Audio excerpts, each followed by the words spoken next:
ये तो बेगुनाह लोगों को मरवा दे दिमागों में दिखाने के लिए कि देखिए जी इंतजार है, सिक्योरिटी कंसर्न है, इलेक्शन आगे करो। आपको 14 मई को इलेक्शंस होते हुए नजर नहीं आ रहे? तो हर चीज के लिए प्रिपेयर्ड रहना चाहिए। खान साहब जो है ना मोहसन कुछ आदमी है, हेलीकॉप्टर में वो फिरते रहे, जिनकी गाड़ियों में फिरते रहे, उन्हीं पे केसेस बनवा दिए। बाहर से भी फोन आते थे, ऐसी चीज बनवाई जाती थी जो पाकिस्तान के इंटरेस्ट में नहीं है। मैं तो ना वजीर आला हाउस गया हूँ ना वजीर आजम हाउस गया हूँ, पूरे टेन्योर में। पूरे टेन्योर पे मैंने। इतना बड़ा लीडर और वो इस तरह से उसको सरेआम दिन दिहाड़े गोलियां मारी गई, आपकी फैमिली पर उस वक्त क्या बीत रही थी? अब उनको पता चला कि गोली लगी है, मैं परेशान था कि किधर किधर लगी है, तब पता नहीं था। खान साहब पे बड़ी मुश्किलात आई हैं, बड़ी स्ट्रगल की जिंदगी है। कभी आपने मायूस देखा खान साहब को? नहीं, मैं उनको मायूसी, मैं खुद मायूस हुआ हूँ। रजीम चेंज हुआ था ना, तब मेरा बड़ा दिल टूटा था। बड़े गंदे गंदे ट्रेंड चलाए जाते हैं और उसकी सारी पीछे जो सोच है वो इमरान खान की। चीफ जस्टिस साहब की सपोर्ट के लिए ट्रेंड चल रहा है और वो गंदा ट्रेंड है।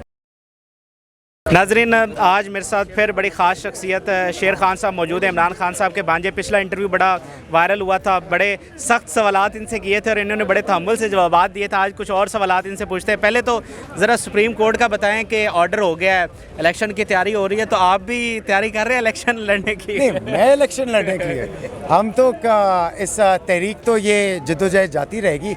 अभी तो जो मेरी समझ में अभी तो आधी लड़ाई हम जीते हैं। अच्छा। अभी आगे लड़ाई है, क्योंकि जो ये क्लियरली ये मानना तो नहीं चाह रहे कि इलेक्शन के सुप्रीम कोर्ट की डिसीजन और ये कॉन्स्टिट्यूशन के ख़िलाफ़ आगे मुहिम ये चलाएंगे और ये हमारे सीनियर मोस्ट जजेस को ये गंदा करेंगे। तो हम उनके सुप्रीम कोर्ट के जजेस के साथ खड़े हैं और हम सारी अवाम खड़ी है और हम भी खड़े हैं, उनको सपोर्ट देंगे। मसला इनका ये है कि क्योंकि कॉन्स्टिट्यूशन के मुताबिक एक जजमेंट आ गया, ये कोई मानने को तैयार नहीं है। ये हर चीज़ इस्तेमाल करेंगे कि इलेक्शन से ये भागे। अब ये उस चीज़ में फंस गए हैं। अभी कितना इंतशार फैलाएंगे, क्या करवाएंगे, इनके तो ये बस की बात है। ये तो बेगुनाह लोगों को मरवा दे दिमागों में दिखाने के लिए कि ये देखिए जी इंतजार है, सिक्योरिटी कंसर्न है, इलेक्शन आगे करो। ये जो मेरी समझ में है, ठीक है, जो जितना इनको मैं जान गया हूँ बाकी ऑपोजिशन पार्टीज़ को, जो पीडीएम का सारा चोरों का टोला इकट्ठा है, तो इनका इंटरेस्ट बस अपने पैसे हैं और पैसे किस तरह बचाना है। आपको 14 मई को इलेक्शंस होते हुए नजर नहीं आ रहे? नहीं, इंशाल्लाह आएंगे, लेकिन आपको हर चीज़ के लिए प्रिपेयर्ड रहना चाहिए, जो मेरी समझ में है। अच्छा जी। तो खान साहब का क्या रिएक्शन? खान साहब तो मुतमईन है आज के फैसले से? वो बड़ा पॉजिटिव सोचते हैं। उनके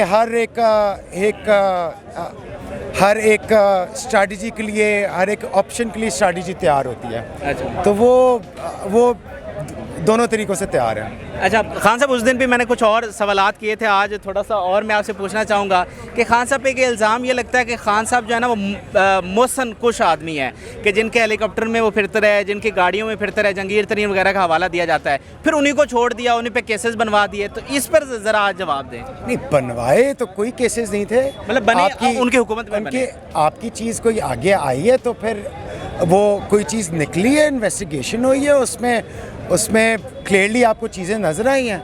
अब मसला ये होता था कि आप जब हाथ डालते थे तो वो इस तरह अलीम खान के केस में, और उसने जो उसका नाम में केस था वो इलीगल ज़मीन थी जिसका जो अलाउड नहीं था बेचने के लिए, और उसने कोई 250 अरब की वो बेच चुका था। तो उसमें भी जब आपका नाब की तरफ से आपका तहकीकात होती थी, वो तो आपको सेक्शन कमांडर का फ़ोन आता था। कि इन दी एंड जो सुनने में आया तो क्योंकि ये चीज़ उसको बचाया जा रहा था और उसमें हर्डल्स डाली जा रही थी पूरी कि इंसाफ क्या होना चाहिए। ये एस्टेब्लिशमेंट की तरफ से हर्डल्स थी। सारी बातें होंगी। आपका जब कहीं से फ़ोन आता है कि यार कि आप हुकूमत अगर आप आगे नहीं चला सक रही एक केस, तो फिर आपको पता है किधर से फ़ोन आता है जिससे वो चीज़ आगे तहकीकात नहीं होती थी। लोग कहते हैं कि अगर ये लोग करप्ट थे, अलीम खान तो बहुत पुराना बिजनेसमैन है, जहांगीर तरीन भी बड़ा पुराना बिजनेस, और बहुत सारे लोग, तो खान साहब ने इनको साथ क्यों मिलाया? नहीं, देखें, करप्शन तो इनकी पुरानी होगी। नहीं, जब आपका उनका केस सामने तो हद में आया ना, इल्ज़ामात तो किसी भी मेरे पे भी 10 इल्ज़ामात लगा ले, लेकिन अगर आप चीज़ प्रूव नहीं कर सकते, एक चीज़ आगे नहीं आती, तो उस पर आप क्या एक्शन लेंगे? आप एक्शन तो नहीं इस तरह लेंगे। अच्छा, इसी तरह जैसे अब चौधरी परवेज़ लाई है, उनको भी खान साहब की पार्टी के सदर बन गए हैं, माजी में खान साहब उनको क्या कुछ कहते रहे हैं, और भी बहुत सारे लोग पार्टीज़ में आ रहे हैं। तो इस तरह ये तब्दीली रुक नहीं जाती जब नज़रियाती लोग पीछे हो जाते हैं और ऐसे लोग, क्योंकि अब देखें ये लोग शेलिंग खा रहे हैं, डंडे खा रहे हैं, जेलों में जा रहे हैं, जब इक़्तिदार आता है तो उस तरह के लोग इक़्तिदार में बैठ जाते हैं, नज़रियाती लोग पीछे हो जाते हैं। नहीं, ऐसी कोई बात नहीं है। आपका इंसान, जिस तरह मैं पहले भी कहता हूँ कि इंसान इवॉल्व करता है, इंसान अपने आप को माजी से बेहतर, आप बेहतर इंसान तभी आप अपने माजी से बेहतर हों, आप आगे तभी बढ़ते हैं। और एक जो मूवमेंट के लिए जिसने भी स्टैंड लिया है, तो वो मूवमेंट का स्टैंड ले रहा है, तो वो तो उसका तो साथ, उनको तो अपने साथ रखेंगे, क्योंकि इस मुश्किल वक्त में जो स्पेशली जो साल गुजरा है, जितना प्रेशर लोगों पे डाला गया है, जिस तरह लोगों को कॉल्स आती थी, धमकियां आती थी, लोगों के बच्चों की पिक्चर्स भेजी जाती थी कि दिखाने के लिए कि या खान का साथ छोड़ें, वरना हमें पता है स्कूल से बच्चे कितने टाइम निकलते हैं, कितने, तो इस तरह की और कत्ल की धमकियाँ जाती थी। जो लोगों ने उस पर स्टैंड ले लिया है, वो तो इस जिहाद के अंदर तो साथ ही रहेंगे। यानी आप कह रहे हैं कि जो पहले उन्होंने जो कुछ मर्जी किया, लेकिन जब अब वो खान साहब के साथ आए हैं तो खान साहब के नज़रिए के पर वो खड़े हैं, माजी में जो हुआ वो भूल जाएं। ये खान साहब का सिर्फ नज़रिया नहीं है, ये पाकिस्तान की आगे तरक्की का नज़रिया है और उसकी मकबूलियत का नज़रिया है। ये जो हम पाकिस्तान तब से ये ग़ुलामी में जो फंसा रहा है ना, कि अगर इधर से इस तरह आपके इधर से फ़ोन आ रहे हैं ना साइडों से, तो बाहर से भी फ़ोन आते थे, बाहर से भी बताया जाता था कि ये करो ये ना करो। पाकिस्तान का इंटरेस्ट होए या ना होए, जो चीज़ आपकी ऐसी चीज़ बनवाई जाती थी जो पाकिस्तान के इंटरेस्ट में नहीं है, और हर मुल्क अपने इंटरेस्ट के लिए आगे इंटरनेशनल इस्टेब्लिशमेंट से, सारी बात है। वो पाकिस्तान की, अब फॉर एग्ज़ाम्पल अब मैं आपको देता हूँ, चाइना और रशिया की तरफ हमने अपना रुख किया है, क्योंकि बेहतरी पाकिस्तान के लिए चाइना, इस पूरा जो खत्ता है, ये रीजन है, इसकी एक ना पूरी ट्रेड होनी चाहिए। ये एक दूसरे के लिए खुलेगा तो पाकिस्तान की तरक्की होगी।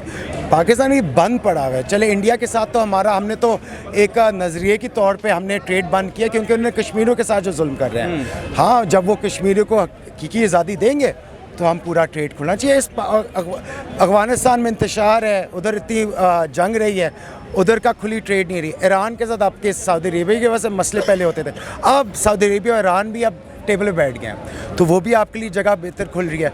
रशिया के साथ, और फिर आपके बीच में ये किर्गिस्तान, तुर्कमानिस्तान, ये सारे थी कि आपका पूरी बेल्ट बन रही है। ये एक बहुत बड़ा आपका ट्रेड रूट बनने जा रहा है, जिसमें हमारा गवादर बहुत बड़ा एहसास है। ठीक है, गवादर बहुत बड़ा एहसास है। इसकी वजह से आपके जो बलूचिस्तान में बड़ा इंतशार हर वक्त फैलाया जाता है। ये सिर्फ आपकी फॉरेन एजेंसीज भी नहीं कर रही होती, ये आपके इंडिया भी इसके हक में नहीं है, जिसमें आपको फ़ंड करते हैं और उसमें इंतशार फैलता है। आपका 40% लैंड मैस बलूचिस्तान है। बलूचिस्तान एक बहुत बड़ी जगह है, जिसमें अगर आपकी खुशहाली तरक्की आ जाए तो पाकिस्तान ऊपर जाएगा। अच्छा, मुझे ये बताएं कि जैसे फैमिलीज़ में होता है, जो शरीफ फैमिली देख लें या पीपल्स पार्टी देख लें, तो उनके जो भांजे भतीजे या फैमिली में होते हैं नौजवान, जब उनको इक़्तिदार मिलता है तो वो तो एक जैसे बदमाश कह लें, बेशक नेगेटिव वर्ड है, लेकिन वो ऐसे ही अपनी इक़्तिदार को एंजॉय कर रहे होते, उनकी फैमिली वाले प्रोटोकॉल को एंजॉय कर रहे होते। तो आपके मामू जब वज़ीर आज़म थे तो आपने भी एंजॉय किया, उस वक्त क्या सिनेरियो था, थोड़ा बताएं नाज़रीन को। उसमें फ़र्क होता है, उसमें आपके बड़े जिस तरह आपको पालते हैं ना, उस तरह ही फिर आगे बच्चे भी आगे फिर उस तरह ही होते हैं। हाँ। वो ये नहीं होगा कि आपके कि उन्होंने जिस तरह पाल परोस किया, उन्होंने जिस तरह तरबियत दी है, तो उस तरह ही फिर बच्चे भी आगे होंगे।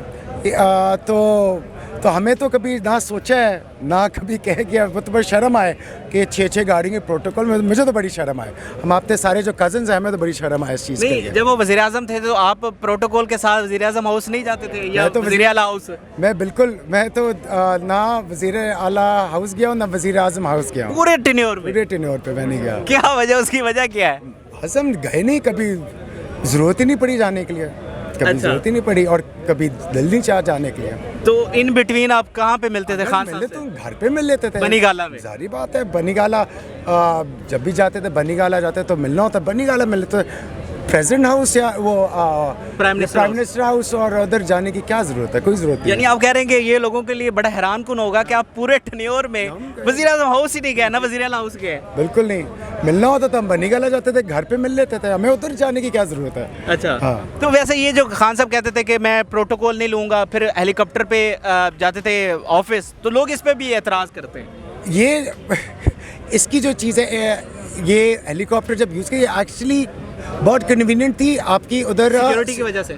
सिर्फ सिक्योरिटी नहीं, आपके लिए जो उधर आपकी लोकल एरिया कम्युनिटी इस्लामाबाद के लोगों के लिए ज़्यादा कन्वीनियंस है। आप उधर से उड़ के सीधा 4 मिनट के रास्ते में आप बनीगाला जाओ, उधर आप एक रूट लगाओ, लोग तो तंग उधर होते हैं, तो लोगों के लिए भी बेहतरी था। और इतना इसका खर्चा भी बल्कि कम है, कम खर्चा है, बजाय कि आप लोगों को एक्टिवेट करो और आपकी सिक्योरिटी प्रोटोकॉल 6 गाड़ियां साथ जा रही हैं, लोग भी तंग हुए हैं, और फिर आप 6 गाड़ियों का फिर वो। अच्छा मुझे बताएं कि जो खान साहब की सिस्टर्स वगैरह हैं वो तो सियासत में नहीं हैं और वो खुद नहीं चाहती, तो सियासत से हट के जो मामलात होते हैं, जैसे अभी वो इस्लामाबाद पेशी पर जा रहे थे तो एक वीडियो भी आई कि वो अपने सब के साथ वो मिल रहे हैं, तो उस बारे में बताइएगा कि खान साहब अपनी सिस्टर्स के साथ या फैमिली के साथ उनका मेल जोल कैसे होता है, जब कोई मुश्किल वक्त आता है क्या उनको बिठाते हैं, उनके साथ चीज़ें डिस्कस होती हैं, इस बारे में थोड़ा सा बताइएगा। नहीं, अब देखिए फैमिली तो एक साथ ही होती है ना, अच्छे वक्त में और स्पेशली मुश्किल वक्त में आपकी फैमिली आपके साथ खड़ी होती है। तो बिल्कुल कभी भी कोई ऐसी चीज़ आई है, खान साहब कभी उनमें वीकनेस कभी नहीं आई, अगर उनको वो और ना उन्होंने कभी दिखाई है, तो और इंसान है, उनको मॉरल सपोर्ट तो हर वक्त चाहिए होती है, तो हम फैमिली हर वक्त साथ होते हैं उनके लिए। तो ये जब खान साहब को गोलियां लगी, इतना बड़ा लीडर, और वो इस तरह से उसको सरेआम दिन दिहाड़े गोलियां मारी गई, आपकी फैमिली पर उस वक्त क्या बीत रही थी? पूरी कौम अफसरदा थी। जब हुआ था तो मैं कज़न्स में से मैं और हसान थे तब उधर कंटेनर पे मार्च पे, तब जब हुआ था, जब मैं कोई 10 फुट पीछे मैं उनकी तरफ चल के ही जा रहा था, तो एकदम से फिर सारे एकदम से नीचे हुए हैं और मैं भी नीचे हुआ, फिर आपको फायरिंग की आवाज़ आई है, फिर आपको कुछ ऊपर से भी गुजरा है, कोई ना हवा में गुजरी, आगे से गोलियां वो भी गुजरी थी, तो हम लेकिन सारे शुक्र अल्लाह के नीचे थे तब। तो उसमें यही था, जैसे ही आप आए शुरू में लगा कि पटाखे चलेंगे, जब भी इस्तेमाल को पटाखे चलते थे तो लगता पटाखे चले। जब मैंने लेफ़्ट पे देखा, जो शूटर था उसके हाथ में बंदूक थी और इस तरह वो हाथ दोनों के ना वो सेलिब्रेट कर रहा था, जब उसकी पूरी मैगज़ीन खाली थी और सेलिब्रेट कर रहा था। फिर इब्तिसाम ने उसको फिर टेक डाउन किया, वो पीछे भागा, फिर वो मौज़म को भी पीछे गोली लगी, जब वो ट्राई कर रहा था नवीद के आगे आ गया, उसको एक और जगह से शूटर ने उसको गोली मारी। तो उस वक्त तो यही था कि पहले नहीं पता था क्या हुआ, फिर जब उनको पता चला कि गोली लगी है, मैं परेशान था कि किधर लगी है, तब पता नहीं था, आइडिया नहीं था। जब उनको नीचे लेकर गए हैं पता चला सिर्फ टांगों पे लगी है और फिर ऊपर उनका सारा क्लियर है, फिर ज़रा थोड़ा हौसला आया था। वो जब उठा कर लेकर जा रहे थे खान साहब को कंटेनर से नीचे गाड़ी में, वो तो पूरी कौम हिलकर रह गई थी कि जिस तरह खान साहब को उठा कर लेकर जा रहे हैं, उस वक्त क्या सिचुएशन थी वहाँ पे? नहीं, अब तब तो पैनिक था, लेकिन माशाल्लाह खान साहब के साथ जो उनकी सिक्योरिटी और सपोर्ट टीम है वो काफ़ी लेवल हेडेड थे, उनको एग्जैक्टली पता था क्या करना। आपका फैमिली मेम्बर तो ज़रा इमोशनल ज़्यादा हो जाता, इमोशनल भी आप इतना फंक्शन इतना नहीं कर सकते जब तक इमोशंस इतने आ जाते हैं, लेकिन माशाल्लाह उनकी सपोर्ट टीम बड़ी तगड़ी थी, और हमने उसी वक्त डिसाइड किया था कि शौकत खाना में लेकर जाएंगे। तो शौकत खाना में जब खान साहब थे तो आपने घबराया हुआ देखा खान साहब को गोलियां लगी थी? वो नहीं घबराते इन चीज़ों से। अच्छा। वो तो जब गाड़ी में उनको लेकर जा रहे थे तो वो तो कॉन्स्टेंटली पूछे थे कि जो बाकी इंजरीज हुई हैं उनका फ़ोन करके पूछवाई जा रहे थे किन किन को लगी है और किसी को जानी नुकसान तो नहीं हुआ। खान साहब पे बड़ी मुश्किलात आई हैं, बड़ी स्ट्रगल की ज़िंदगी, कभी आपने मायूस देखा खान साहब को?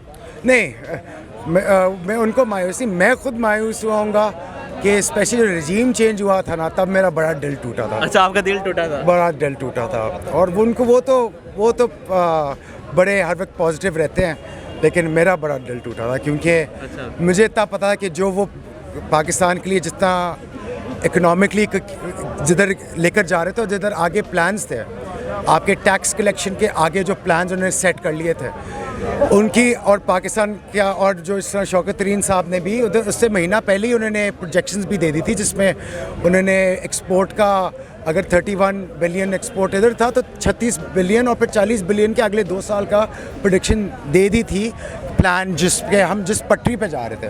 तो जाहिर बात है जब आप रिजीम चेंज करेंगे पॉलिटिकल अनसर्टेनिटी आएगी, तो आपकी बिजनेस कॉन्फ्रेंस ख़त्म होता है। और फिर उन्होंने जो इम्पोर्ट बैन लगाया था वो बड़ी बेवकूफ़ी थी, क्योंकि आपकी मोस्टली आपकी जो एक्सपोर्ट की आइटम्स भी हैं और जो इधर लोकल प्रोड्यूस भी है वो आके काफ़ी इम्पोर्ट मटेरियल उनका वेस्ट होता है। तो ये बड़ा डेंट पड़ा, आपकी चीज़ें रुक गई, कारोबार रुक गया, और आपकी जो फॉरेन आपकी कंट्रीज हैं जो आपके दोस्त हैं उनको कॉन्फ्रेंस ही रहा आप पे। और वो जिस तरह का उन्होंने हरकत की है, क्योंकि इनके शुरू तो वो बाजवा साहब से ही हुई है ना आपकी शुरू, जो उनकी कंस्पिरेसी दूसरी, फिर आगे से फिर उनको अगेंस्ट करके फिर यूएस ने फिर आगे उन्होंने उनके जो डेविड लू था उन्होंने बताया किया कि उन्होंने फिर आगे बताया कि ये सिनेरियो अगर वो इतना इंसान हमारे अगेंस्ट है तो जारी बात है वो अपने इंटरेस्ट को ही देखेंगे। और ये सारे अपने सीवी लेके आगे गए हुए थे ना उधर के, हम आपका जो भी आपका पाकिस्तान का इंटरेस्ट बाहर में जाए लेकिन हम आपके इंटरेस्ट के लिए तैयार हैं। तो वो फिर सिनेरियो जो आया था, फिर सारे जारी बात है आपका जनरल बाजवा के स्वात उनको इकट्ठा तो वही रख सके थे ना कि इसका जो उनका तरीका था आगे लेकर। बाजवा साहब की बात की तो लोग ये भी कहते हैं जी, इल्ज़ाम जो लगाते हैं कि जी खान साहब को बाजवा साहब ही लेकर आए थे और बाजवा साहब के खिलाफ ही खान साहब ने कैंपेन शुरू कर दी। मेरे तो लिहाज में तो हमारी जो 2/3 मेजॉरिटी आराम से आनी थी वो तो लगता है उन्होंने तो हरवाई थी सीट्स। अच्छा, ये तो मेरे मुदाखलत करवा के आपको हरवाया। मुझे मेरी पर्सनल ओपिनियन है कि उधर लगता है आपके इतने वोट, इतने आपकी सीट्स थी जो आपको 1000, 2000, 3000 वोट से जा रहे थे वो तो इस तरह हरवाए गए थे। कोalition गवर्नमेंट बनानी थी, खान साहब को वीक रखना था, क्योंकि अगर ये पूरी फुल फोर्स से अपनी स्ट्रेंथ से आए, ये ब्लैकमेलिंग ड्रामा ख़त्म होए तो फिर खान साहब का असल वो फिर प्रॉपर डिसीजन मेकिंग और भी बेहतर कर। अच्छा, एक दो और सवाल हैं कि कहते हैं खान साहब का जो तर्ज सियासत है वो ठीक नहीं है, उन्होंने इंस्टेबिलिटी फैलाई हुई है पूरे मुल्क में, कारकुनों में एक नफरत की जो सियासत है उसको परवान चढ़ाया है। जनाब सोशल मीडिया पर ट्रोलिंग होती है और बड़े गंदे गंदे ट्रेंड चलाए जाते हैं और इसकी सारी पीछे जो सोच है वो इमरान खान की है। कैसे गंदे ट्रेंड्स रहते हैं? ट्रेंड्स आपके हर वक्त एक अब चीफ जस्टिस साहब की सपोर्ट के लिए ट्रेंड चल रहा है और वो गंदा ट्रेंड है।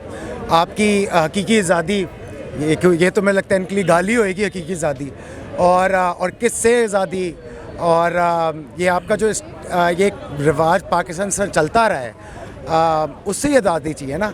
अब इस्टेब्लिशमेंट लोग कहते हैं जी ये आपके टॉप जनरल्स वो जो आपके पॉलिटिशियन के साथ ये ड्राइंग रूम से बैठ के डिसीजन लेते हैं, लेकिन इस्टेब्लिशमेंट में ये भी होता है जो आपका एक बिजनेसमैन, बिजनेस एलीट है वो भी इस्टेब्लिशमेंट का उनका साथ है। जिस तरह वो सारों को कंट्रोल करते हैं वो भी उनका भी इंटरेस्ट होता है कि जो ये रिवाज चल रहा है ये इससे भी आज़ादी लेनी चाहिए। आखिर में ये बताइएगा कि अब खान साहब हमें डील करते हुए, समझौता करते हुए तो नज़र नहीं आ रहे। अब अगर खान साहब इक़्तिदार में आते हैं तो वाक़ईतन वो जो बात करते हैं कि हम यूरोपियन एक उस तर्ज का मुल्क होना चाहिए, रूल ऑफ लॉ होनी चाहिए, जो इकॉनमी अच्छी होनी चाहिए, हर किसी को रोज़गार मिलना चाहिए, हकीकी आज़ादी होनी चाहिए, पुलिस ठीक होनी चाहिए, ये हो जाएगा? या फिर आपको लगता है कि खान साहब चाहते तो हैं लेकिन स्ट्रक्चरल प्रॉब्लम्स की वजह से ये हो नहीं सकेगा? ये स्ट्रक्चरल प्रॉब्लम्स ये आपकी जब कोलिशन गवर्नमेंट होती है तो ये स्ट्रक्चरल प्रॉब्लम्स आपको तंग करते हैं। जब आपके पास पूरा फुल मैंडेट होगा ना, आप फिर जो मर्जी करना, 2/3 मेजॉरिटी आ जाए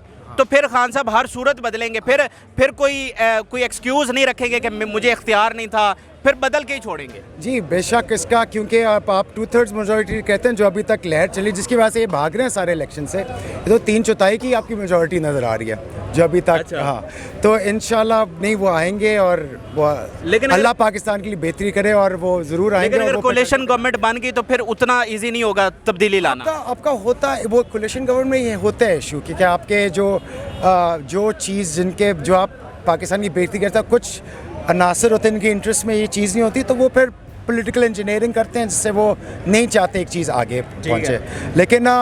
लेकिन इंशाल्लाह हम ये आएंगे। अब कोशिश है कि बस इलेक्शंस होए, इलेक्शन जिससे ये भाग रहे हैं, इलेक्शंस होएंगे तो फिर आगे फिर पाकिस्तान की तरक्की भी आगे इंशाल्लाह होगी। बहुत बहुत शुक्रिया आपका, बड़े तहम्मुल से आपने जवाब दिया, थैंक यू वेरी मच।